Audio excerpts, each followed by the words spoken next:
Shalom, halo Screamers. Senang sekali bisa bertemu dengan kalian semua di ibadah perdana online Scream Community GBWT Seborum Youth Service.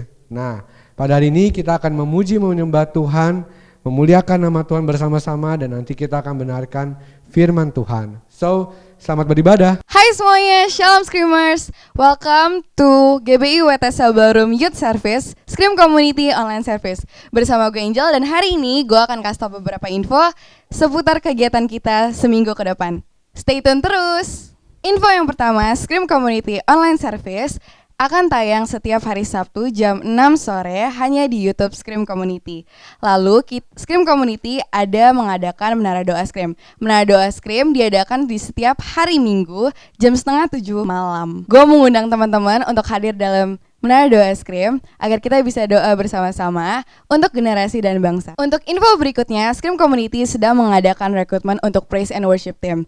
Bagi teman-teman yang rindu melayani dalam Praise and Worship Team, musik, singer, dan worship leader dapat menghubungi di nomor 0815 8811 876. Info berikutnya nggak kalah seru nih. Selain ada rekrutmen Praise and Worship Team, Scream Community sedang mengadakan rekrutmen untuk tim konten. Jadi bagi teman-teman yang rindu melayani sebagai content creator, podcaster, dan social media manager, dapat langsung menghubungi di 0812 8876 3662 atau di nomor yang tertera di layar. Dan untuk Screamers tersayang, podcast akan tetap ada dengan bahasan yang lebih seru setiap minggunya di hari Rabu jam 8 malam hanya di YouTube Scream Community.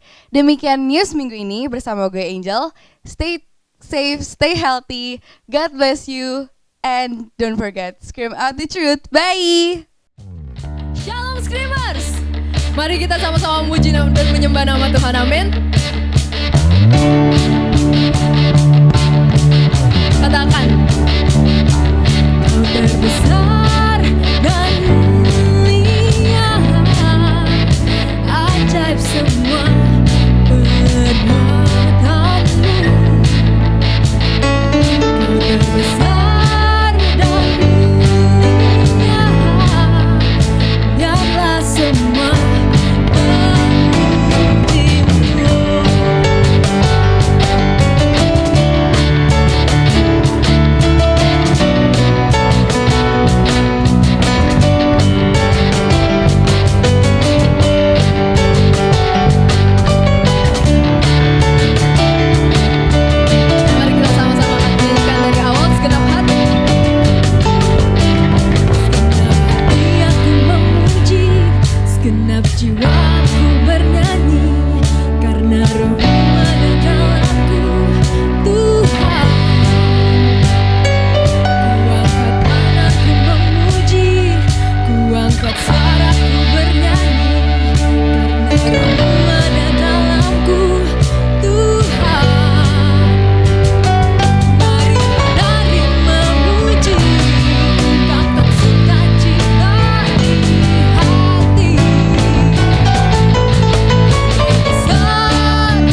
Oke streamers, tiba saatnya kita memberikan persembahan kita.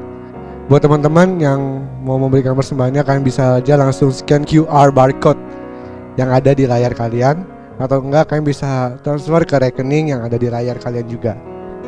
Oke, kalian udah siap? Sekarang gue undang para streamers untuk bangkit berdiri. Kita akan berdoa bersama-sama. Ya Tuhan, terima kasih atas penyertaan-Mu, atas perlindungan-Mu, atas hidup kami. Sebentar kami akan memberikan persembahan kami Tuhan. Biarlah lewat persembahan ini kami bisa memberikan menjadi rupa harum, bisa memberkati pekerjaan-Mu Tuhan. Terima kasih. Hai dalam nama-Mu kami berdoa, haleluya, amin. Oke, sekarang kita akan mendeklarasikan persembahan kita. Gua akan hitung dari 1, 2, 3. Pada saat kami membawa persembahan, kami percaya pintu sorga terbuka dan berkat Tuhan dicurahkan. Setiap anak muda diberkati di kampus, marketplace, dan komunitas di mana kami berada. Memperoleh hikmat, kecerdasan, dan berkenan untuk menjadi anak muda yang kreatif dan mampu menyelesaikan permasalahan yang ada. Perlindungan Tuhan atas hidup kami, keluarga kami, komunitas kami, dan pekerjaan kami sempurna.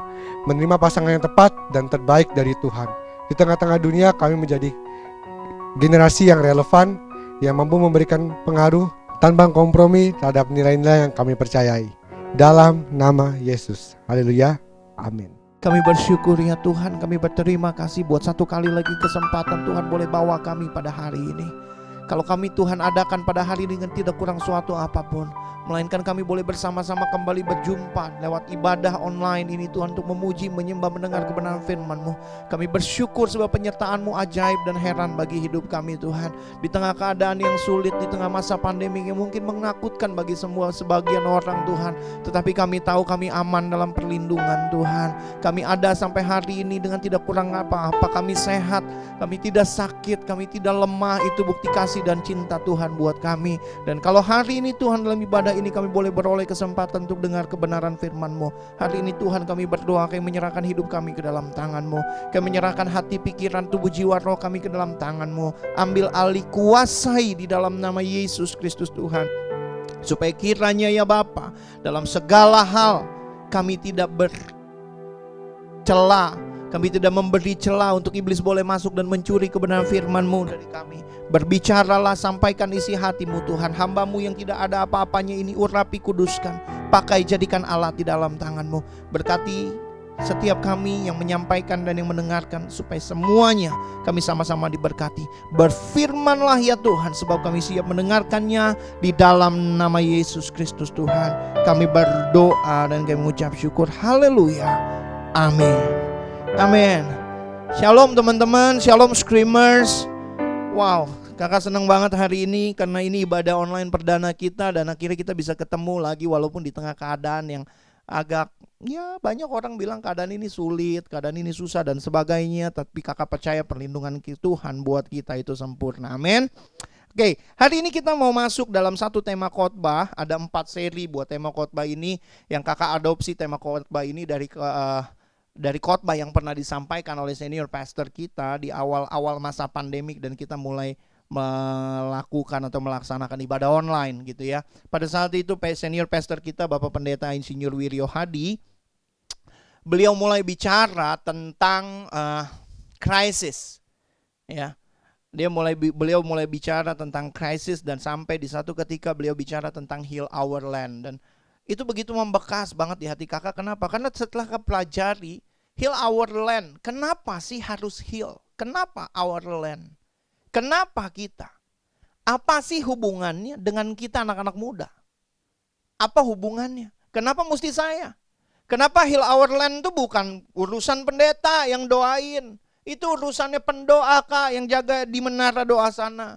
Itu urusannya orang-orang tua kita yang masuk di marketplace. Itu urusannya pemerintah yang atur segala macam kebijakan-kebijakan. Itu urusannya Pak Polisi sama tentara yang atur keamanan, atur stabilitas, atur segala macam yang terjadi di dalam negara ini. Heal our land itu bukan urusan kita kak.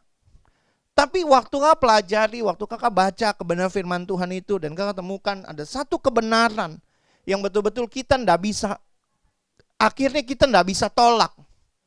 Kita nggak bisa sangkal bahwa kebenaran itu menarik semua tanggung jawab itu ada di dalam diri kita, terutama kita anak-anak muda. Gitu ya. Untuk itu mari kita buka sama-sama di Alkitab kita. Satu kitab terakhir di Perjanjian Lama, pasalnya yang terakhir, ayatnya yang terakhir. Ya, yaitu kitab Maleaki, pasalnya yang keempat, ayatnya yang keenam. Ini merupakan kitab terakhir dari Perjanjian Lama, pasal terakhir, ayat terakhir. Ya, teman-teman sudah ketemu semua, baik kakak akan baca buat kita. Mari dengar baik firman Tuhan. Maleaki pasal 4 ayat 6. Maka ia, i-nya huruf kecil, perhatikan ya, akan membuat hati bapak-bapak berbalik kepada anak-anaknya dan hati anak-anak kepada bapak-bapaknya. Supaya jangan aku datang, A-nya huruf besar, aku A-nya huruf besar, datang dan memukul bumi sehingga musnah. Kenapa ia I-nya huruf kecil, aku A-nya huruf besar?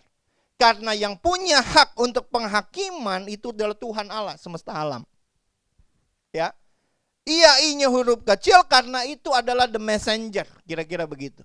Kalau teman-teman baca ayat sebelum-sebelumnya, kitab Maleaki tulis, Elia akan datang dan menyampaikan kembali peringatan-peringatan yang dari Tuhan.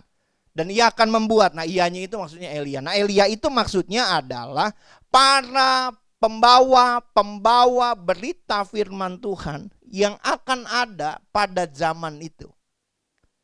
Ya, kira-kira kalau diaplikasikan sekarang yang akan ada pada zaman kita.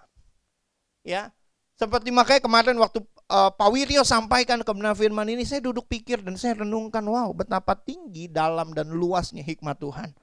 Waktu saya temukan kebenaran ini berarti ada sesuatu yang Tuhan rindukan. Kenapa? Itu harus terjadi, karena kalau itu nggak terjadi, jangan sampai aku datang memukul bumi hingga musnah. Ya, artinya apa? Kehilangan, maksudnya kehilangan hubungan. Hatinya udah nggak di situ, sama kayak kamu, kayak kita kalau udah pacaran nih, kalau lagi pacaran ya, waktu hatinya masih nyantol, manisnya luar biasa. Tapi kalau hatinya udah nggak di situ, waduh, mau diapain juga udah nggak mau, kira-kira gitu. Nah ini bahaya. Kenapa nggak ada? Kenapa harus pulih? Ada harus pulih hubungan anak. Yang disebutkan di sini, kenapa hati Bapa harus kembali kepada anak, hati anak harus kembali kepada Bapa. Kenapa begitu? Karena ada dua alasan paling nggak yang kakak ketemu. Satu, hubungan paling dekat sejenis ya antara dua orang itu adalah hubungan orang tua dan anak. Nah, pertanyaannya simpel. Kenapa bukan ibu dan putrinya? Kenapa bukan ibu dan anak laki-lakinya? Kenapa bukan engkong dan cucunya? Kenapa bapak dan anak? Perhatikan baik. Karena Bapa adalah sumber. Bapa adalah sumber. Bagaimanapun Bapa adalah sumber. Sama seperti kita dihasilkan dari hubungan antara kedua orang tua kita. Benihnya datang dari Bapa. So, itu bicara Bapa adalah sumber. Lalu kalau kita tarik kepada Bapa, yaitu dalam hal ini konteksnya adalah Bapa surgawi, maka Bapa kita di surga adalah sumber segala sesuatu. Dia yang menciptakan kita. Dia yang memberkati hidup kita. Dia yang tolong, dia yang mampukan hidup kita, dia yang pelihara kita. Dia yang menyediakan segala resources yang kita butuhkan. Dia yang semuanya dari dia. Ya, Bapa. Jadi Bapa merindukan ada pulih hubungan antara anak dengan Bapa. Ya, demikian juga maksudnya Tuhan rindu supaya hubungan kita dengan Tuhan itu dipulihkan. Itu. Ya. Jadi kebenaran ini kalau kakak pikir, kakak duduk renungkan, wow, memang luar biasa gitu. Tetapi waktu kakak pikirkan ini, lalu timbul satu pertanyaan dalam hati gini, kenapa heal our land? Kenapa bukan heal ourselves? Kenapa enggak bukan heal our family? Itu lebih related. Bapak anak family, betul? Kenapa heal our land? Why? Mari kita sama-sama belajar dari kitab Kejadian pasal 2 ayatnya yang ke-7. Perhatikan baik-baik ayat ini. Ya. Firman Tuhan semesta alam. Ketika itulah Tuhan Allah membentuk manusia itu dari debu tanah dan menghembuskan nafas hidup ke dalam hidungnya. Demikianlah manusia itu menjadi makhluk yang hidup. Dengar baik. Manusia itu dibentuk dari debu tanah. Sekali lagi kakak ulang. Dibentuk dari debu tanah. Ya. Tuhan bentuk. Jadikan. Jadi kalau kita bicara tanah, maka tanah yang Tuhan maksud dalam to heal our land itu bukan cuma sekedar tanah di tempat di mana kita tinggal. Bukan cuma area di tempat di mana rumah kita dibangun dan berdiri. Bukan cuma di tempat di mana kita lahir. Tanah itu nggak cuma bicara mengenai lokasi, mengenai negeri tempat kita, bukan. Tetapi tanah itu justru bicara sangat kuat tentang diri kita. Why? Karena kita dibentuk dari tanah. Kita diambil, dibentuk dari tanah, kemudian dihembuskan nafas hidup. Demikianlah manusia itu menjadi makhluk yang hidup. Itu firman Tuhan. So when we talk about to heal our land, then we talk about to heal ourselves. Kenapa bukan our family? Karena family itu bicara hubungan. Hubungan itu harus dua orang. Dua pribadi. Dua pihak. Nggak bisa hubungan satu orang, nggak ada. Ya. Dan hubungan itu akan sangat kuat, sangat erat kalau pribadinya dua-dua beres. Tetapi sebaliknya hubungan itu ndak bisa benar. Hubungan itu bisa rusak kalau dua pihak yang menjalin hubungan itu dua-dua ndak beres.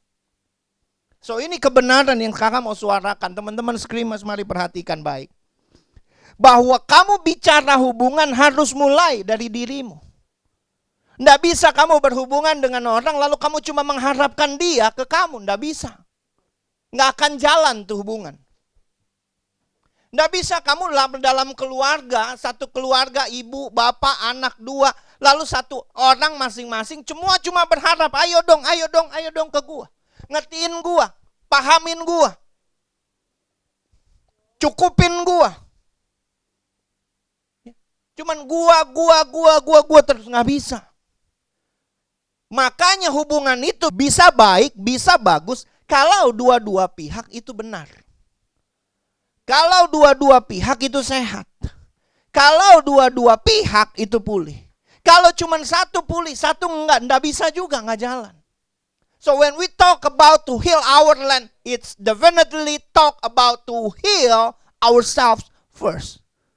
Because hubungan kita, pekerjaan kita, sekolah kita, apapun yang kita kerjakan yang melibatkan diri kita, cuma bisa beres, cuma bisa benar, cuma bisa betul kalau kita beres. Amin. So, inilah alasan kenapa kuat sekali, kenapa heal our land. Lalu pertanyaannya mungkin timbul, teman-teman tanya gini, lalu kenapa kita, Kak? Apa hubungannya sama kita? Kenapa? Kita nih masih muda belia, belum ngerti apa-apa. Kita nih cuman impact, kita nih cuman victim. Kita cuman kena impact. Kita nggak tahu apa-apa. Tiba-tiba kita diginiin, digituin segala macam semua. Ini yang kita perlu betul-betul garis bawahi. Hari ini dengar baik, kakak mau jelaskan kenapa kita, kenapa anak-anak muda, dengar baik, Screamers dengar baik. Kenapa kita adalah karena satu, dengarkan. Ini adalah usia di mana kamu akan tumbuh dan pola pikirmu mulai dibentuk. Kakak ulang sekali lagi. Ini adalah waktu. Ini adalah usia, area, range di mana kamu akan tumbuh dengan pola pikir yang mulai terbentuk. Kamu baru akan belajar apakah menentukan merah atau biru. hitam atau putih. Mau pilih jadi munafik benar, mau pilih jadi benar-benar jadi benar. Mau pilih mau pura-pura benar atau mau pilih kenal Tuhan dengan benar. Ini adalah waktunya. Ini seperti soal, kalau boleh digambarkan, ini adalah seperti sebuah keadaan di mana kalian berdiri di antara persimpangan yang dua-dua kamu belum pernah lalui. Yang kamu cuma bisa baca pelangnya.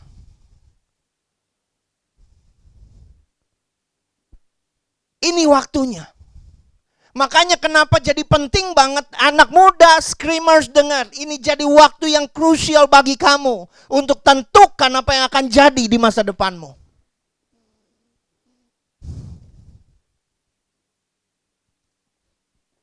So crucial. Ya.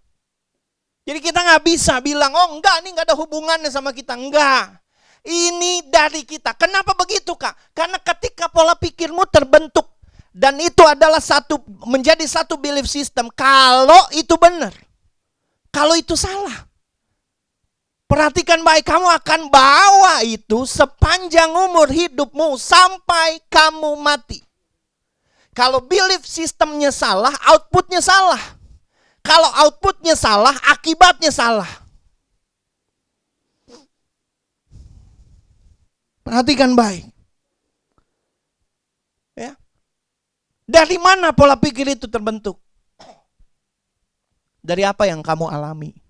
Dari perlakuan yang kamu terima. Dari kebenaran, seolah-olah kebenaran yang kamu temukan setiap hari. Kamu lihat, Kak, kok seolah-olah iya, kayak misal, karena belum tentu yang semua orang lakukan itu benar. Contoh, kita nonton bajakan, boleh apa enggak? Ya, enggak, good. Kalau enggak boleh, berarti benar apa enggak kalau kita nonton bajakan itu? Enggak benar, good. Tapi semua orang lakukan, Kak. Apakah karena semua orang lakukan berarti itu sebuah kebenaran? Enggak. Ada tulisan dilarang putar balik tapi nggak ada polisi, yang lain juga putar balik. Ya udah kita putar balik di situ. Tapi berdasarkan aturan ditulis di sana dilarang putar balik.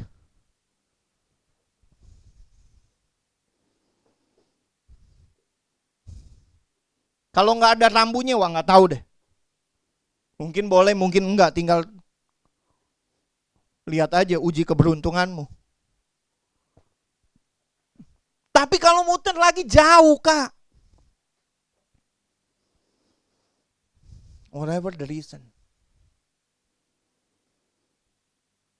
Ya, sebuah hal yang salah nggak bisa jadi benar cuma karena semua orang melakukannya. Nggak bisa.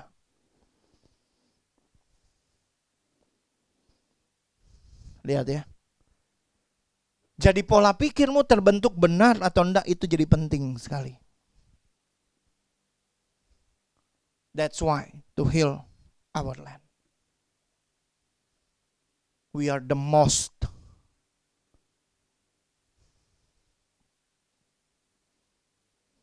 Kita adalah bagian yang paling menentukan.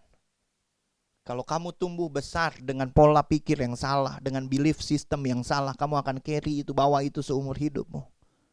Dan kamu akan lahirkan keputusan-keputusan yang salah. Yang menyisakan persoalan buat banyak orang.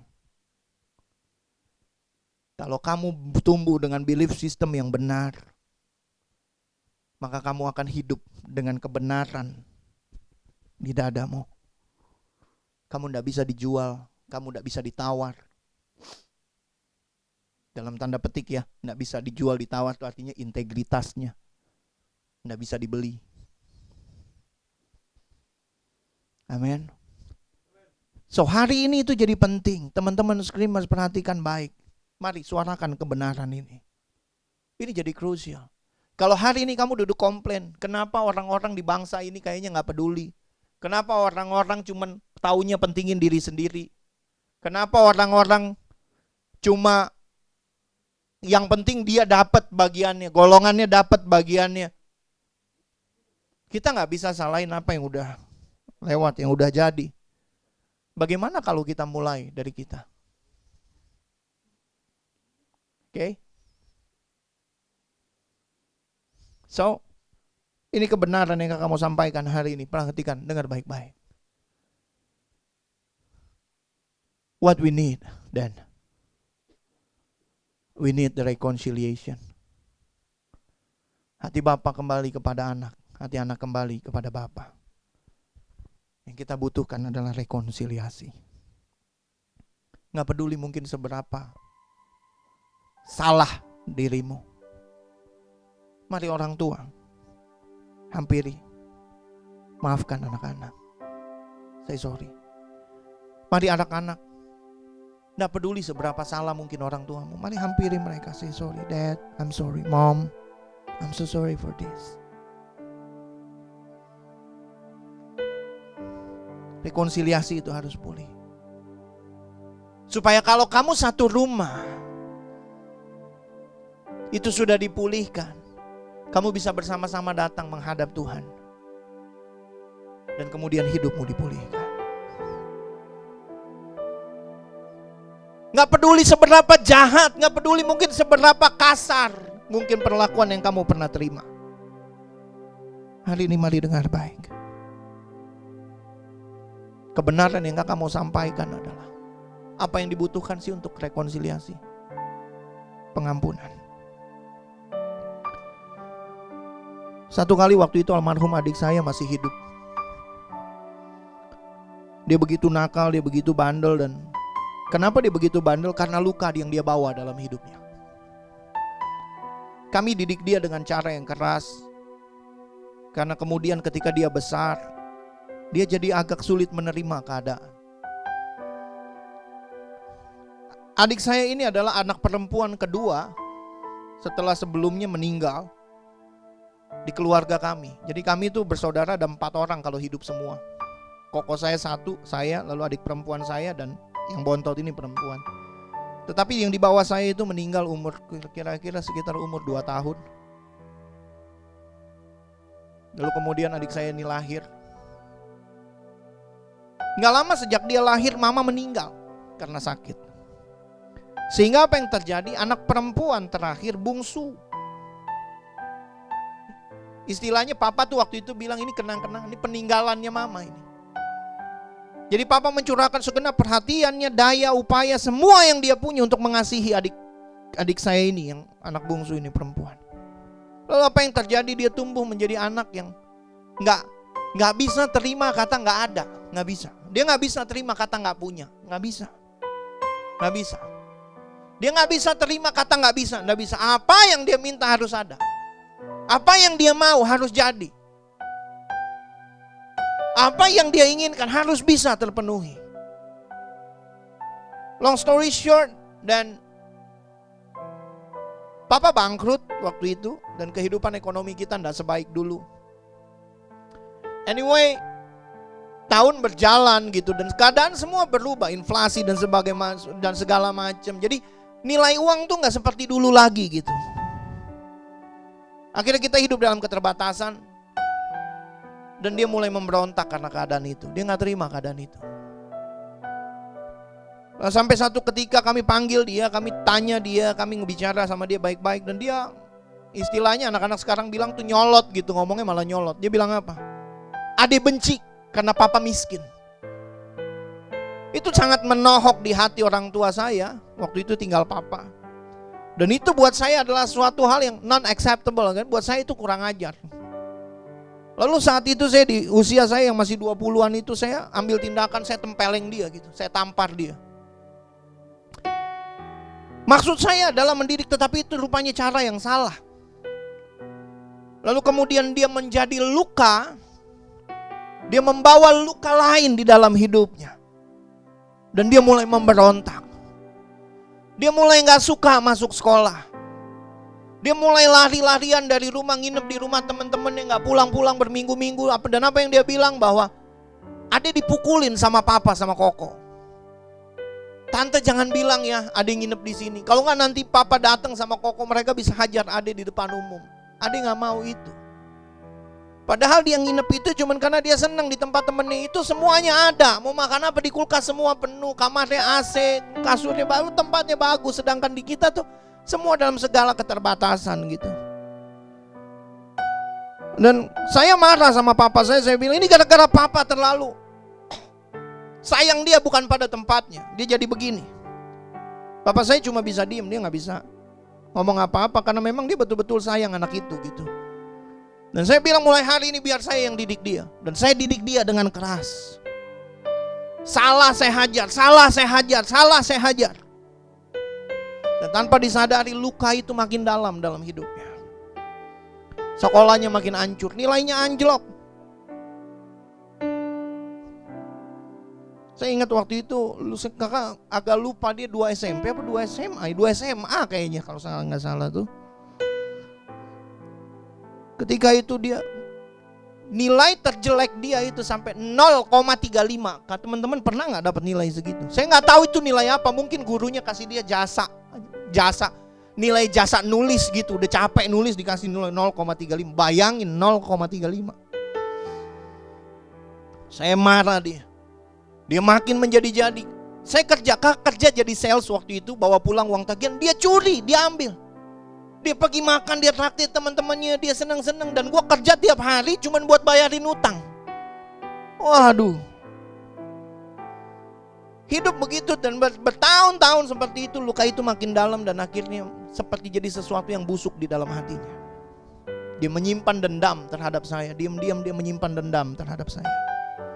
Dia gak mau dengar saya, dia tentang saya walaupun dia tahu resikonya dihajar. Suatu ketika saya pulang dari kantor, saya sampai di rumah, saya lihat satu kertas ulangan, saya duduk di ruang tamu, saya lihat satu lembar kertas ulangan. Yang kemudian saya tahu itu kertas ulangan dia. Ulangannya adalah ulangan bahasa Indonesia. Nilai yang tercantum di sana adalah 9,7 sekian, 78 kalau saya nggak salah ingat waktu itu. 9,78. Lalu saya lihat, ini pasti udah lama punya. Saya lihat tanggalnya, oh ini masih dalam minggu ini ternyata. Baru berapa hari yang lalu saya cek ada 10 soal di sana, saya nggak hafal soalnya apa. Tetapi di salah satu soal itu perintahnya seperti ini. Buatlah kalimat dengan kata-kata berikut ini. Ada 3 kata di sana. Dan satu yang saya nggak bisa lupa adalah kata jahat ada di sana. Lalu adik saya mulai menulis jawabannya. Dia buat satu kalimat dengan kata jahat dan inilah kalimat itu. Dan saya nggak akan pernah lupa kalimat ini. Dia tulis, kokoku sangat jahat. Ia suka memukuli aku hingga aku hampir mati.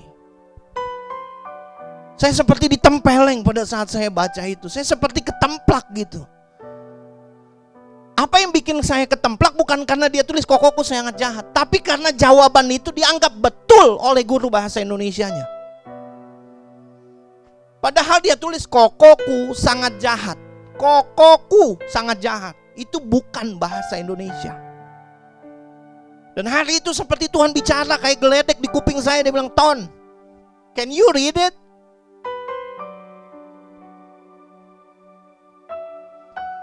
Hari itu saya sadar saya salah. Hari itu saya mengerti saya meninggalkan luka. Saya pegang kertas ulangan itu dan saya nangis. Saya nangis karena saya, how come, bagaimana mungkin saya bisa sebodoh ini? Sementara saya nangis di dalam di ruang tamu, adik saya pulang sekolah. Di gerbang dia lihat sepeda motor saya udah parkir, dia gak berani masuk. Kemudian cici sepupu saya lagi sapu di teras, dia bilang mendingan lu masuk, jangan sampai engkau lu keluar, lu dihajar di jalanan, lu masuk mendingan sekarang. Ketika dia masuk, waktu dia nyampe di ruang tamu, dia mendapati saya sedang berderai air mata pegang kertas ulangan dia. Dia gak yakin, dia ragu, tapi dia dekati saya, pelan-pelan dia dekati saya. Dia buka tasnya, dia duduk berhadapan dengan saya di kursi sofa yang berikutnya. Dan dengan suara setengah parau dia tanya saya, Koko kenapa? Saya masih ingat, saya gak bisa lupa itu. Saya angkat muka saya, Saya berderai air mata saat itu dan saya pandang dia dan saya bilang, Koko minta maaf deh. Saya peluk dia dan saya ngomong di kupingnya, Koko minta maaf, Koko salah. Koko jahat pukulin Ade. Ade maafin Koko ya. Ade maafin Koko. Saya nangis sejadi-jadinya hari itu. Dia dengar saya nangis, dia juga nangis. Jadi kita dua peluk-pelukan sambil sama-sama nangis. Dia nangis, dia bilang, iya kok, Ade maafin. Koko minta maaf ya. Koko salah. Koko maafin Koko. Hari itu rekonsiliasi itu terjadi antara saya dan adik saya. Dia terima permintaan maaf saya. Saya minta maaf. Padahal saya udah ngerti melayani hari itu. Kemudian kita dua sama-sama duduk dan kita berdoa. Dan saya janji saya gak akan hajar dia lagi. Teman-teman tahu apa yang terjadi? Besoknya, ini literally betul-betul besoknya. Jadi hari itu sore, paginya kemudian saya kaget setengah mati karena saya bangun biasa pagi ya. Adik saya masih tidur, saya berangkat, dia masih tidur. Hari itu saya bangun karena kita tidurnya cuma sekamar, benar-benar cuma sepetak. Adik saya udah bangun. Adik saya udah bangun. Dia masakin air buat saya mandi pagi itu. Dia ambilin handuk saya taruh di kursi tempat saya biasa minum teh. Dia bikinin saya teh panas karena dia tahu saya gak bisa berangkat pagi dengan perut dingin, perut kosong. Kemudian waktu saya bangun dia kasih handuk itu ke saya dan dia bilang, kok mandi, air Ade udah masakin, air hangat. Saya mandi sambil guyur, sambil air mata jatuh. Tuhan, saya bilang terima kasih. Tuhan kembalikan adik saya. Tuhan terima kasih. Tuhan kembalikan Alodi. Saya sebut namanya dan saya di dalam mandi saya nangis sama Tuhan. Saya bilang, Tuhan terima kasih. Tuhan pulihkan kami. Saya selesai mandi keluar. Dia ambilin sepatu saya. Dia taruh tas saya dan sampai saya berangkat. Dia berangkat duluan, dia pamit. Dia bilang, Koko Ade duluan berangkat ke sekolah. Saya kaget, saya nangis lagi. Karena seumur hidup saya itu tidak pernah terjadi. Itu tidak pernah terjadi. Apa sih yang saya mau sampaikan teman-teman? Dengar baik, perhatikan baik. Betapa pengampunan punya kuasa untuk mengubahkan orang. Betapa pengampunan punya kuasa untuk mengubahkan orang sekeras apapun. Gak peduli sebenci apapun dia, once pengampunan itu kamu deliver, dia akan mengubah hidup orang itu dan dia akan mengubah hidupmu.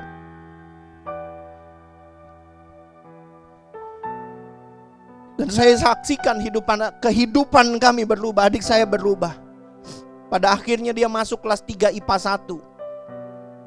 IPA itu cuma 2 kelas apa 3 kelas pada waktu itu dari 12 kelas di sekolahnya. IPA 1 itu berarti 1 itu prioritas, berarti kelas IPA yang diprioritaskan. Hari ini kebenaran ini saya gak bisa simpan sendiri dan saya mau sampaikan. Rekonsiliasi itu harus terjadi.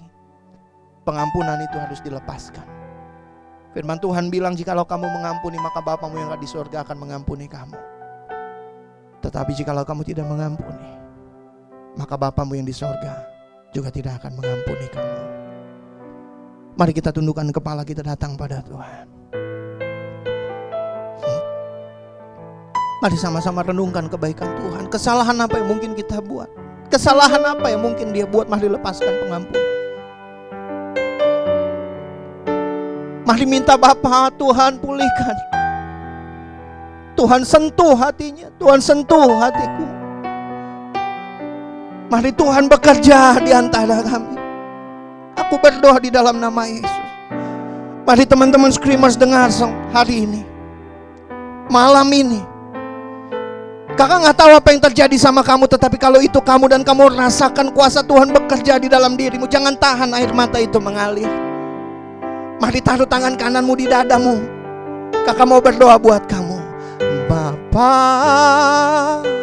sentuh hatiku, ubah hidupku menjadi baru, bagai emas yang murni. Kau membentuk bejana hatiku. Bapa,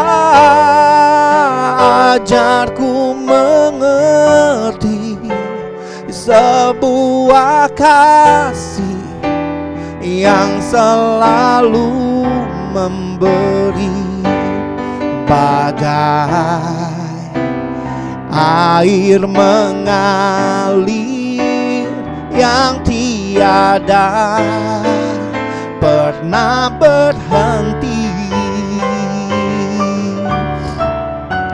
Bapa dalam surga, aku berdoa di dalam nama Yesus.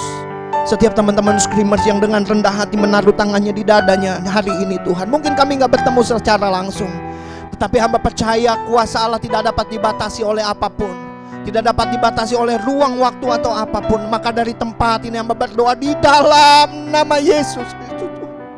Hamba melepaskan kekuatan untuk melepaskan pengampunan, kekuatan untuk melepaskan pengampunan, kekuatan untuk mengampuni di dalam nama Yesus Kristus Tuhan. Engkau menjamah setiap hati anak-anak-Mu Tuhan, dan Kau yang memberikan kepada mereka kekuatan untuk bergerak untuk melepaskan pengampunan itu. Aku mengucap berkat di dalam nama Yesus, ada pemulihan, ada rekonsiliasi. Hati Bapa kembali kepada anak-anak dan hati anak kembali kepada Bapanya, sehingga kami bisa kembali kepada Tuhan yang menciptakan hidup kami. Di dalam nama Yesus Kristus Tuhan. Terima kasih Tuhan, hamba-Mu selesai menyampaikan kebenaran firman-Mu pada hari ini. Tetapi hamba berdoa Tuhan, Tuhan jangan berhenti. Mari Roh Kudus jangan pernah berhenti pimpin kami, tuntun hidup kami. Meteraikan kebenaran firman ini dalam setiap loh hati kami Bapa. Biar kiranya ini menjadi kekuatan kami untuk berjalan sesuai dengan kehendak-Mu. Di dalam nama Yesus Kristus Tuhan. Saudara kasih Tuhan, mari bangkit berdiri kita semua. Kita akan mengadakan perjamuan kudus hari ini. Mari angkat roti tangan kanan kita.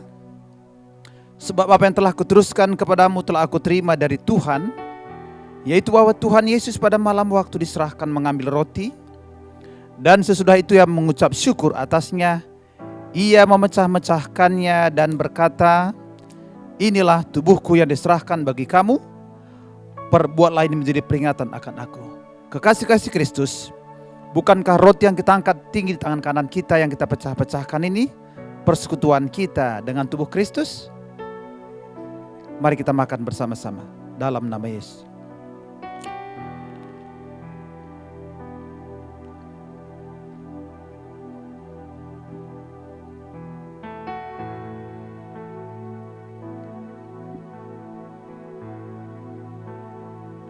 Mari kita angkat cawan di tangan kanan kita.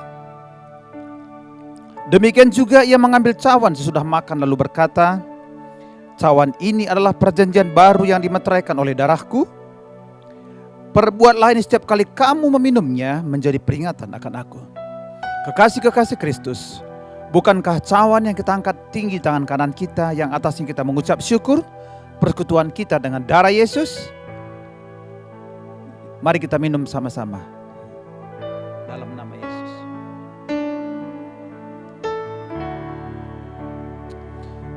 Mari sama-sama naikkan syukur kepada Tuhan. Naikkan syukur betapa besar kasih Tuhan buat hidup kita.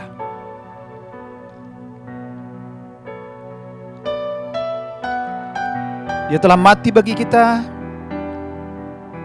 dan menyelamatkan kita, supaya kita layak terima kekuatan dan ucapan syukur kepada Allah kita. Amin. Saudara kasih Tuhan, mari bangkit berdiri bersama-sama. Angkat dua tanganmu. Ya, pulang dan terimalah anugerah, terimalah rahmat, Tuhan memberkati engkau dan melindungi engkau.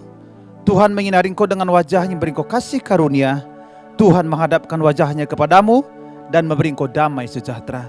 Biar segala berkat yang terbaik dari Allah Bapa di sorga, berkat terbaik dari Tuhan Yesus Kristus, berkat terbaik dari Allah Roh Kudus menyertai kita mulai hari ini bahkan sampai selama-lamanya.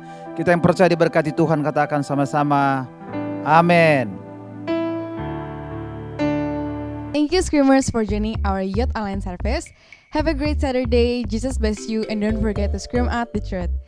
Bye. See you next week.